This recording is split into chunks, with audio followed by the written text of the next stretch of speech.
On va remplacer les planètes par Mars pour voir ce qui va se passer. Et on va commencer par Mercure. Sur Mercure, il y fait quand même immensément chaud. Sur certaines phases, ça peut monter très très haut.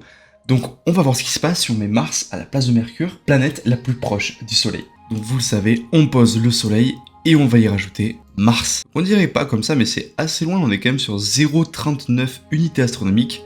Je te laisse me répondre, est-ce que tu sais combien ça fait en kilomètres? Là on parle plutôt même en millions de kilomètres. Donc c'est parti, Mars, de base il y fait moins de 100 degrés et on va regarder ce qui va se passer.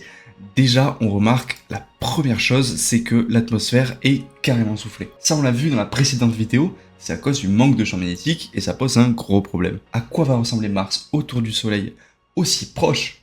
Nous on va voir ça. Déjà hyper intéressant, on peut voir qu'il y a de l'eau qui s'est formée au niveau des pôles.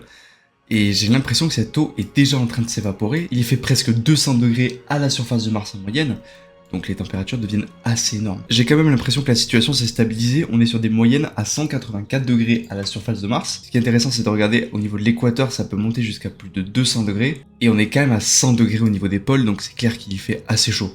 C'est assez impressionnant, mais c'est vrai que Mars est assez joli du coup. La planète est vraiment impressionnante, mais il n'y a vraiment pas de quoi accueillir de la vie à cette distance-là du Soleil. Et c'est logique. Donc, hâte de voir ce que ça va donner à la même place que la Terre. Est-ce que Mars va ressembler à la Terre? Et pour voir ça, évidemment, abonne-toi parce que ce serait dommage de louper ça. Bref, tu l'as compris, on se voit plus tard.